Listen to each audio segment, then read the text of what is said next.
আসসালামু আলাইকুম। সবাই কেমন আছেন? আশা করছি আল্লাহর রহমতে সবাই ভালো আছেন। আলহামদুলিল্লাহ, আমরাও ভালো আছি। ভোরবেলা উঠে ফজরের নামাজ আদায় করে কিছুক্ষণ কোরআন তিলাওয়াত করে নেই। একটু পরেই তো ছেলেকে তুলতে হবে ঘুম থেকে, সে মসজিদে যাবে। সে মসজিদে যায় 5:20 বা 15, তো তাকে এগিয়ে দিয়ে এসেছি। এখন আমরা দুজনে চা খেয়ে নিচ্ছি। তাকে তো কিছু খাওয়ানো যায় না, সকালবেলা সে কিছু খেতে চায় না। এই যে এইগুলা দেখছেন, এগুলা হচ্ছে কালকে যে আমার মেয়ে আর তার বাবা গিয়েছিলেন আমার বড় ভাইকে আনতে। তো আমার বড় ভাই বিদেশ থেকে আসার সময় এগুলা নিয়ে এসেছেন। এখানে ছিল ড্রাই ফ্রুটস, কেক, মিষ্টি, ফল, আরও অনেক কিছুর সাথে। তো আমার মেয়ে আর আসেনি, তার নানু বাড়িতে রয়ে গেছে।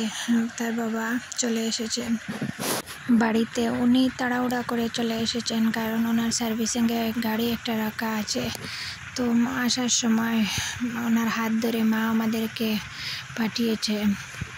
বেশি কিছু দিতে পারি না কারণ উনি তাড়াহুড়া করে চলে এসেছেন। ভাই আসার সময় কিছু চকলেটও এনেছিলেন। তো এইবার আসার সময় আর কিছুই আনতে পারেননি কারণ যাওয়ার বেশ দিন হয়নি, 7-8 মাস হয়েছে। তো এখন কিছু প্রবলেমের কারণে আসতে হয়েছে। আর এইবার বেশি কিছু আনতে পারেন নাই। আগের বার যখন এসেছিলেন তখন তো দ্বিগুণ এনেছিলেন অনেক কিছু।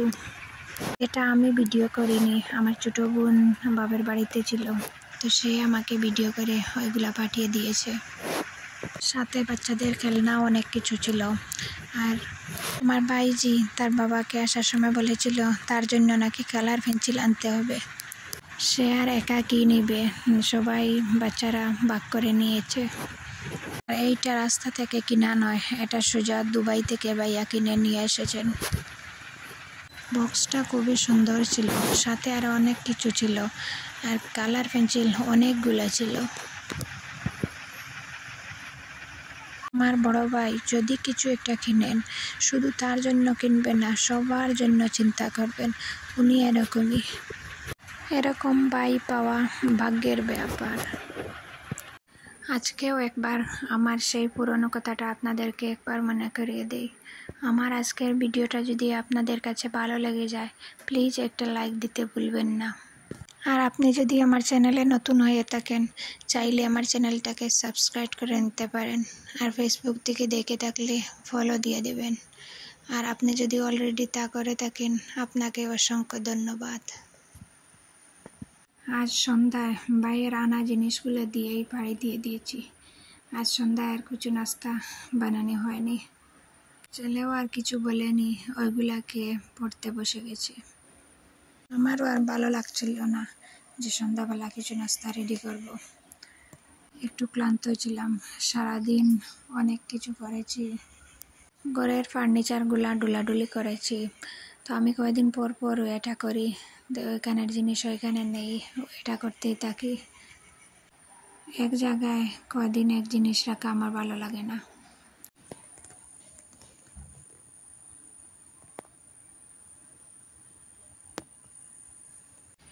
এই যে কেক দেখছেন, এই কেকটা আমার কাছে খুবই ভালো লাগে আর খুবই মজার একটা কেক। আমি তো চা ছাড়া এমনি এমনি খেয়ে ফেলেছিলাম একটা। সত্যি বলছি, এই কেকটা খুবই মজা ছিল। আর ভাইজি তো মহাখুশি, তার বাবা এসেছেন। সে দেখো কিভাবে লাফালাফি করছে। আসলে ও ছোট ছিল আর ও বাবাকে খুব একটা কাছে পায়নি কারণ ওরা তাদের নানু বাড়িতে থাকতো বেঙ্গালুরে, আর তার বাবা তো বিদেশে থাকতো। প্রথমবার দেখেছে তার বাবা বিদেশ থেকে আসতে। সেই অনুভূতিটা ও ধরে রাখতে পারছে না। দেখো কি খুশি। ও যখন ছোট ছিল তার স্কুল মসজিদ ছিল না, তখন তার মা তার বাপের বাড়িতে ছিলেন ইচ্ছা মতো।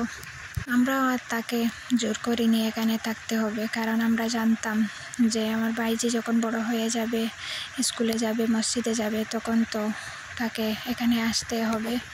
তখন সে চাইলেও যেতে পারবে না। আগে যে দেশে আসেননি তা কিন্তু নয়, এসে 1 মাস 2 মাস থেকে আবার চলে যেতেন। এখন তো আর চাইলেও যেতে পারবেন না কারণ ওনার মেয়ের স্কুল, মসজিদ উনি আবার ইনশাআল্লাহ ভালোভাবে সেট হয়ে গেছেন। প্রথমবার যখন এসেছিলেন তখন তো একেবারেই বাংলা কথা বলতেই পারতেন না আর বুঝতেনও না। এইবার কিন্তু আলহামদুলিল্লাহ অনেক কথা শিখে গেছেন। আর আমার ভাইজি তো মাশাআল্লাহ সব কথাই বলতে পারে। আজকের ভিডিওটা এই পর্যন্ত। আল্লাহ হাফিজ। আসসালামু আলাইকুম।